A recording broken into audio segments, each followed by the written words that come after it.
What if everything you've ever believed about human history was only half the story? What if the real tragedy of humanity is not our wars, our suffering, or our sins, but our forgetfulness? Forgetfulness of who we are, where we came from, and why our spirit feels trapped in a world that never truly feels like home. Hans Jonas, one of the great interpreters of ancient Gnosticism, once said that humanity's deepest wound is spiritual amnesia. He wasn't speaking of memory loss in a medical sense, but of something far older, a cosmic forgetfulness that began when we turned away from our divine origin. According to Jonas, Gnostic texts don't describe myths for entertainment, but maps of exile, stories about a soul that fell into matter and forgot the path back to its source.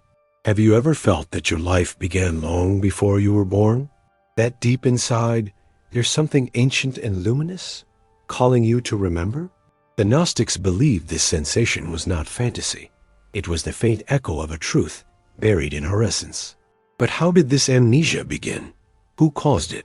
And what secret did Hans Jonas uncover when he studied the lost gospels that the church tried to bury for centuries? Stay with me until the end, because the revelation that emerges from these forgotten teachings may change the way you see not only history, but yourself. And before we go deeper into this mystery, if you're drawn to uncovering hidden truths, ancient revelations, and the knowledge that was silenced for centuries, subscribe to the channel and join this community of seekers who dare to remember what the world made us forget. According to the Gnostic vision that Hans Jonas explored, humanity's story did not begin on Earth. It began in the realm of pure light, a dimension of divine fullness that the Gnostics called the pleroma. There, every being existed as a spark of the infinite source, a fragment of divine consciousness. But something happened, a rupture. A divine aspect, often symbolized as Sophia, the embodiment of wisdom, descended too far into the lower realms, and in doing so, gave birth to an imperfect creator, the demiurge. This being, unaware of the higher worlds, believed himself to be the only God. Out of ignorance and pride, he shaped a universe of matter, beautiful yet limited, vibrant yet veiled. Into this world, the divine sparks, our souls, became trapped. For Jonas, this was not mere myth, but a psychological map of the human condition. He saw in it a metaphor for how the modern individual feels alienated in a world of systems, technology, and routine, a soul that no longer recognizes its source. The Gnostics described this exile as the great forgetting. When the soul entered the body, it fell under the spell of the demiurge and his servants, the archons. These cosmic rulers govern the sensory world, keeping humanity focused on illusion and distraction, ensuring that the spark never remembers where it came from.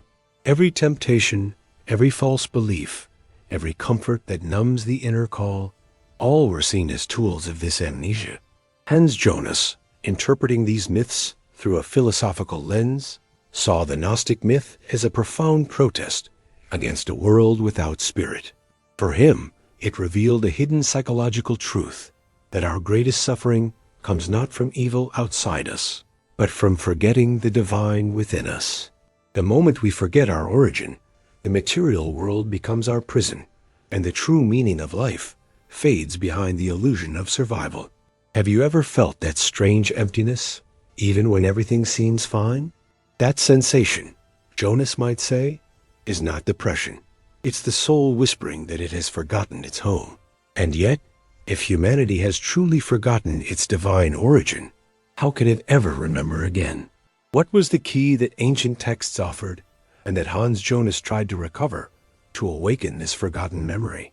Stay with me, because in the next block, we'll uncover the first clue hidden in the ancient Gnostic texts that describe how the human spirit began to wake up from the illusion. Among the lost gospels that Hans Jonas studied, one stands out like a whisper from eternity, the Hymn of the Pearl, found within the Acts of Thomas. It tells the story of a divine child sent from the kingdom of his father to a distant land of Egypt to retrieve a precious pearl guarded by a serpent. But once he arrives, he forgets who he is. He eats the food of that land, dresses like its people, and falls into deep sleep, until one day a letter from the heavens awakens him. The letter reminds him of his mission, his royal origin, and the home that awaits him beyond the veil of matter.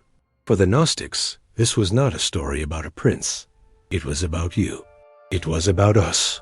The pearl is the soul, the spark of divine consciousness trapped in matter.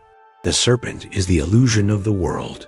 The letter is gnosis, the sacred knowledge that calls the soul to remember its true origin. And Egypt, in this myth, symbolizes the world of forgetfulness, where humanity sleeps, believing that this material life is all that exists. Hans Jonas interpreted this hymn as a revelation of spiritual psychology. He said that every human being, whether aware of it or not, carries within them a buried memory, a fragment of transcendence that can never be fully erased. The Gnostics didn't simply want to believe in salvation. They wanted to remember it. They saw knowledge, not faith, as the path to liberation. Imagine that salvation not as something to be granted by an external power, but as an awakening to a truth already within you. What if your own intuition, those moments when you feel a mysterious pull towards something higher, are your letters from home? What if every moment of awe, déjà vu, or deep longing is your spirit trying to awaken from the dream of forgetfulness? Jonas called this the nostalgia of transcendence, the ache of a consciousness that knows it has fallen, yet cannot forget completely the light it once knew. And he believed this ache was not a curse, but a compass. It is what drives mystics, artists, and seekers to search for what the world cannot give. But why would the divine allow such forgetting? Why would a God of light let his children fall into darkness? In the next block, we'll uncover the hidden reason behind the cosmic amnesia, and how, according to the Gnostics and Jonas alike, this forgetting was not a punishment, but a necessary part of awakening. To understand why humanity forgot its origin, Hans Jonas turned his attention to one of the deepest mysteries of Gnostic cosmology. Why would the divine allow ignorance to exist at all? The Gnostics saw the universe not as a simple creation of good and evil, but as a cosmic paradox, a divine spark imprisoned in darkness, yet capable of transforming that darkness into light through remembrance. According to their vision, the great forgetting was not merely an accident or a punishment. It was a spiritual experiment. The soul, descending into the world of matter, would lose awareness of its divine nature so that, through its own journey, it could consciously rediscover it. In the Gnostic myth, Sophia, the embodiment of divine wisdom, plays a tragic yet essential role. She desired to know the source directly, to create without permission, to manifest divinity on her own. In her fall, she gave birth to the demiurge, an ignorant being who mistook his limited light for the fullness of the divine. The demiurge, thinking himself supreme, created a world of illusion, a reflection of higher realities, but devoid of true awareness. Into this flawed cosmos, Sophia sent fragments of her own essence, the souls of humanity. For Hans Jonas, this myth symbolized something far more profound than a cosmic accident. It reflected human consciousness itself, our capacity to seek knowledge even while lost in ignorance. To him, the Gnostic story was a metaphor for the condition of the modern human being, born into a world that feels estranged, governed by invisible systems of control, and yet haunted by an inner memory of something higher. We were not condemned to forget.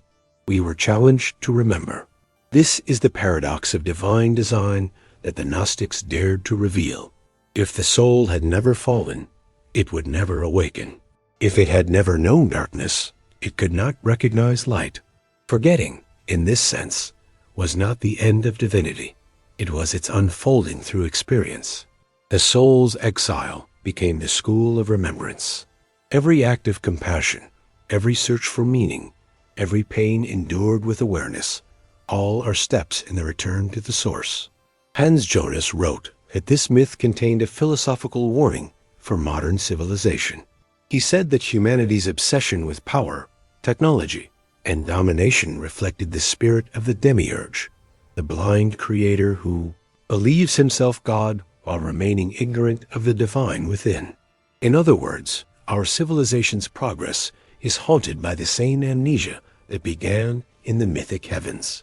The more we control matter, the more we risk forgetting that we are not its slaves, but its redeemers. Think about that. What if every moment of chaos in your life is not punishment, but a disguised invitation? What if the crises that shaped your world are the cosmic echoes of Sophia's fall, events meant to awaken in you the memory of where you came from? The Gnostics would say that even in darkness, there is a hidden design to provoke awakening. For the soul must find its way back not through obedience, but through remembrance. And yet, the question remains, if forgetting was part of the plan, how are we meant to awaken? What is the mechanism through which the divine spark remembers its source while still trapped in the world of illusion? In the next block, we'll explore the mysterious agents of amnesia, the archons, and how their archons, and how their control over perception can be broken through gnosis itself. If the demiurge is the architect of illusion, the archons are its engineers, the invisible governors who sustain humanity's spiritual sleep. The Gnostics described them not as literal demons, but as metaphysical intelligences, cosmic administrators of the material world, whose purpose is to keep the soul entangled in ignorance. They shape perception, distort thought, and weave the illusion of separation so perfectly that the human being mistakes the prison for paradise. Hans Jonas, while cautious to interpret the archons as symbols rather than supernatural beings, recognized in them a striking parallel to the psychological and social mechanisms that govern modern life. For him, the archons represented forces of conformity, the systems, ideologies, and distractions that condition the human spirit to forget itself. He saw in their description an ancient language for the same power structures that rule the present, institutions that promise salvation but feed dependence, technologies that connect yet isolate, and beliefs that offer comfort but suppress inquiry. The Gnostic texts warned that the archons ruled through deception, particularly the deception of identity. They make us believe we are only flesh, said one fragment of the Apocryphon of John, and by that belief we forget the spirit. Their reign was not one of violence, but of persuasion, a psychic hypnosis that convinces the divine spark it is powerless, small, and unworthy. That, for Jonas, was the deepest insight of Gnostic myth. The oppressor is not external. It is the illusion within the mind. Every time we reduce ourselves to our fears, our possessions, our status, or our pain, we reinforce the archon's dominion. Every time we chase validation, consume without reflection, or silence our intuition, we feed their machinery of forgetfulness. The Gnostics called this machinery the wheel of fate, the endless repetition of lives and desires that keeps the soul bound to matter. And in that endless cycle, amnesia becomes the norm. Humanity forgets its divine origin not once, but again and again, generation after generation. Jonas noted that the archon's power, though immense, depends entirely on ignorance. They cannot extinguish the divine spark. They can only hide it. This is why the path of gnosis, true knowledge, is so subversive. To remember is to rebel. When the soul awakens to its own divine nature, the archons lose their power. The illusions that controlled it collapse like shadows under light. Consider this. What if our current society, with its endless noise, distractions, and divisions, is simply a modern reflection of the same ancient mechanism? The Gnostics warned that as long as humanity seeks truth outside itself, in authorities, rituals, or possessions, it remains asleep. Only by turning inward, by seeking the hidden spark within, can one begin to dismantle the machinery of forgetfulness. Hans Jonas believed that the Gnostic message was not escapism, but responsibility. To awaken is not to flee the world, but to transform one's relation to it. Once you remember who you are, you can walk among illusions without being deceived by them. You can use matter without being ruled by it. You can act in the world, but not belong to it. And so, the war against the archons is fought not with weapons, but with remembrance, with attention, reflection, and silence. That is why the ancient texts called the act of remembering a holy rebellion. But how can this rebellion begin in a world that has long forgotten the sacred art of remembrance? What practices did the ancient initiates use to awaken? What did Hans Jonas discover about the hidden message behind their rituals and symbols? A message that might still be alive today, waiting for those who dare to seek it? In the next block, we'll uncover the secret language of gnosis, the hidden methods that allow the soul to remember itself and break the illusion of the archons' control. When Hans Jonas studied the Gnostic texts, he realized something profound. The Gnostics didn't speak about salvation as belief. They spoke of remembrance. To remember was to awaken from illusion, to pierce the veil that the archons wove around the human mind. And for that awakening, they created an inner language, a sacred code that spoke not to the intellect, but to the buried memory of the soul. This language was symbolic because symbols bypass logic and awaken resonance. The cross, the serpent, the pearl, the light, these were not just religious images. They were mirrors of inner processes.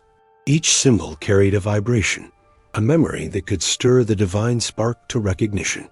For the Gnostics, every ritual, chant, or meditation was not about pleasing gods, but about decoding the truth already written within the self. The divine was never outside. It was the forgotten center of being. Jonas explained that the Gnostic journey was less about escaping the world and more about seeing through it. Gnosis, he wrote, is not knowledge about God. It is the awakening of God within man. In this sense, the ancient Gnostics were not rebels against creation, but restorers of awareness. They understood that enlightenment was not given by authority. It was remembered through experience. They believed that within every human being exists a seed of light, a trace of Sophia's divine essence. This seed can be reactivated through gnosis, through direct inner insight. In the texts, this awakening was described as a sudden illumination, like a flash of remembrance. I remembered who I was, and I knew that I am light. That moment of recognition is the true beginning of liberation. Hans Jonas interpreted these revelations as psychological truths disguised in myth. For him, the Gnostics' journey mirrored the human quest for authenticity, the struggle to strip away layers of conditioning, ideology, and illusion until one reconnects with the inner self. He called this process existential awakening. When we stop defining ourselves through external systems, religion, politics, wealth, even morality, and face the silence within, we begin to touch the original memory of our being. And yet, this process is not easy. The archons resist awakening by intensifying noise and distraction. In modern life, their presence manifests not as mythic beings, but as patterns. Endless consumption, fear of stillness, addiction to information, and the illusion of control. But gnosis cuts through these patterns with awareness. Every moment of self-observation, every act of conscious compassion, every second of silence reclaims a piece of the forgotten light. The Gnostics described this transformation through the symbol of the mirror. When the soul looks at the world, it sees its reflection distorted. But when it looks inward, the mirror clears, and the divine face emerges. Jonas noted that this was one of the greatest spiritual revolutions ever conceived. The idea that divinity could be realized not through worship, but through memory. Ask yourself, when was the last time you felt a sudden, inexplicable sense that you were more than this body, more than this name? That subtle awareness is not fantasy. It is the ancient letter, the same one sent to the sleeping prince in the Hymn of the Pearl, calling you to remember. In the next block, we'll explore how this awakening changes the world itself, and how Hans Jonas warned that remembering one's divine origin carries both light and responsibility. Because once you awaken, you can never again pretend to be asleep. Once the soul remembers, everything changes, but not in the way most imagine. The Gnostics taught that awakening does not lift us out of the world instantly. It transforms how we see it. The prison walls remain, yet they become transparent. The same daily life continues, yet its meaning shifts entirely. Hans Jonas understood this as the deepest truth of the Gnostic journey. Once consciousness awakens, the world itself becomes the field of redemption. In his interpretation, Gnosticism was not a call to abandon the earth, but to see through its illusion with eyes of responsibility.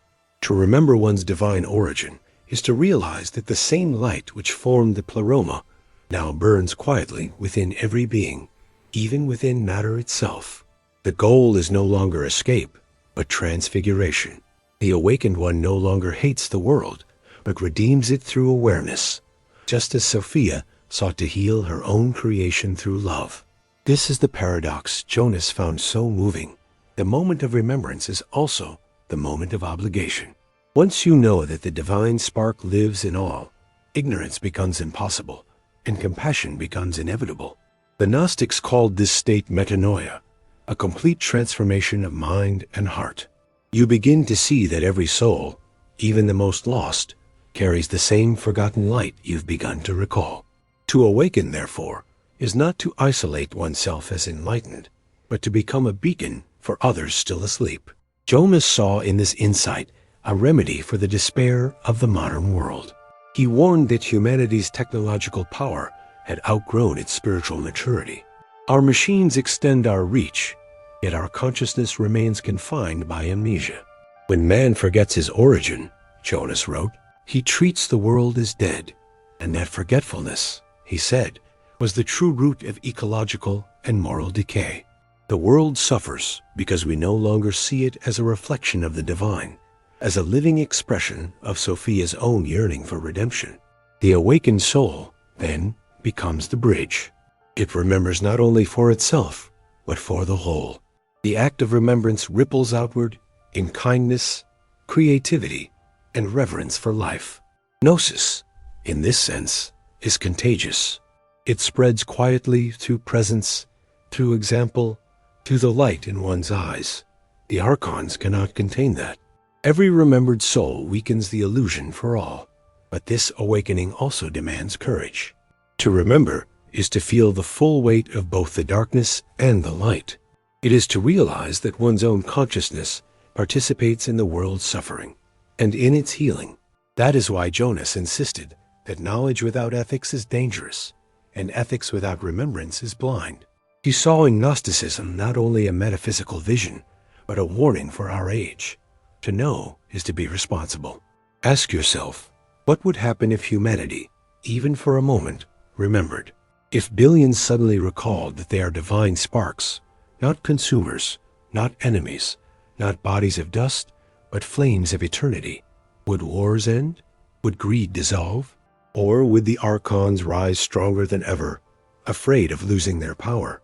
The Gnostics left that question open, because remembrance must be chosen, never forced. And so, Hans Jonas' message still echoes through time. The world is not beyond salvation. It is waiting for us to remember. The demiurge's illusion is only strong while we believe it. The moment we awaken, truly awaken, we begin to remake the cosmos from within. But how do we carry this remembrance into life? How do we live with awareness in a world still ruled by forgetfulness? In the final block, we'll bring together all these revelations, the myth, the philosophy, and the living truth, to see how remembering our divine origin can transform not only our personal path, but the destiny of humanity itself. The ancient Gnostics believed that everything in the cosmos is part of one great drama, the journey of divine consciousness that fell into matter and now seeks to awaken within it. Hans Jonas saw in this myth not superstition, but an enduring insight into the human condition. He called it the metaphysics of alienation. Humanity feels exiled not because of sin, but because the world we inhabit conceals our own origin. We are divine beings, but we've forgotten it. The history of humanity, in that sense, is the story of spiritual amnesia, a long forgetting of the light we once knew. Throughout his life, Jonas was fascinated by how this forgetting played out in modern civilization. He saw in our obsession with progress, consumption, and control the same blindness the Gnostics attributed to the demiurge and his archons. We built machines that extend our reach to the stars, yet we lost sight of why we were reaching. We mapped the atom and decoded the genome, yet the soul remains a mystery to us. In the Gnostic view, this is exactly how the archons work, not through violence, but through distraction. They flood the senses, fill the mind, and make us forget the silence where truth lives. And yet, beneath all this noise, there remains a subtle pulse, a memory that refuses to die. Every time you look at the night sky and feel that strange ache of belonging to something vast, every time you are moved by beauty or struck by déjà vu, every time you feel a spark of compassion for someone you don't know, that is remembrance awakening in you. The ancients called this the anamnesis, the sacred act of remembering the divine within. Jonas saw it as a philosophical necessity, a restoration of meaning in a disenchanted world. He often warned that the greatest danger to humanity was not evil, but forgetfulness, the dullness that makes us treat life as mechanical, meaningless, and separate. The Gnostics had already diagnosed this disease centuries earlier. They said the world of matter is not evil, but hypnotic. It lulls the soul into believing that what it sees is all there is. The antidote, then, is not rejection of the world, but remembrance within it. To awaken in the world, not away from it. To walk through illusion with open eyes. Imagine a humanity that remembered. Imagine if every person suddenly became aware that they are a fragment of the same divine source, that every creature, every atom, every ray of light carries the echo of the same origin. Wars would become absurd, greed impossible, cruelty unthinkable. The economy of the archons, built on fear and division, would collapse instantly because the soul that remembers cannot be ruled. That was the true subversion of Gnosticism. Its danger to the powers of the world was not heresy, but freedom. This is why the Gnostic texts were buried, why the Church feared them, and why Hans Jonas insisted on reading them not as fantasies, but as revolutionary metaphors. They proclaimed that the kingdom of heaven is not elsewhere. It is within the memory of who we are. Salvation is not a gift to be granted, but an awakening to what has always been. The divine spark cannot be destroyed. It can only be covered by layers of ignorance. To remove those layers is the sacred task of every seeker, but remembrance is not a single moment. It is a lifelong unfolding. One remembers, forgets, and remembers again. The Gnostics said that even after enlightenment, the archons whisper. They try to pull the soul back into fear, into sleep. That is why awakening must be tended like a flame, through reflection, silence, compassion, and truth. Every day is a new choice, to live as a fragment of the illusion or as an emissary of the light. Hans Jonas ended his reflections on Gnosticism with a warning that sounds prophetic today. He wrote, "The danger is that man, having made himself God in power, may remain a stranger to divinity in spirit. In other words, we have mastered the material but forgotten the sacred. We have become the demiurge, creators without wisdom, builders without memory." And yet, he believed the very awareness of this danger could become our salvation. For the same consciousness that falls can remember. The same hand that builds machines can also build meaning. Perhaps that is why Gnosticism still resonates after 2,000 years, because it speaks to the timeless tension between our divine potential and our human blindness. It reminds us that enlightenment is not about escaping the world, but about redeeming it through awareness. The task of every awakened soul is to carry memory into forgetfulness, to plant sparks of light in the shadowed fields of matter, to remind the sleeping fragments that they, too, are divine. So ask yourself, what have you forgotten? Beneath your fears, beneath your habits, beneath the noise of the world, what memory still waits to be recalled? The Gnostics would say that your true name, your eternal essence, has never been lost. It has only been buried beneath centuries of forgetfulness. The moment you seek it, it begins to seek you back. The moment you remember, the whole cosmos begins to shift, because every act of remembrance is a victory over the archons, a small liberation of light from the grip of illusion.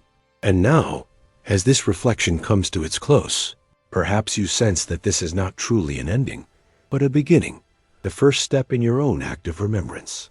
If this journey stirred something inside you, If a fragment of truth or recognition awakened while you listened, do not let it fade. Subscribe to this channel, not just to follow videos, but to join a community of seekers, souls who remember together what the world tried to make them forget. Each comment, each discussion, each question you leave below is more than engagement. It is participation in the eternal dialogue of awakening, because the search for gnosis never ends. It lives wherever one heart dares to ask, "Who am I, really?" and listens for the answer that comes not from books, but from within. The Gnostics would tell you this: the kingdom you seek is not above the stars, nor buried in the earth. It is in you, and you have carried it all along. So when humanity forgot its origin, the story of exile began. But perhaps the reason you are hearing this now, in this very moment, is because remembrance has already begun again. Have you felt it? That subtle recognition that the light you seek is the light that's looking through your eyes? That maybe you never truly forgot, you only dreamed you did.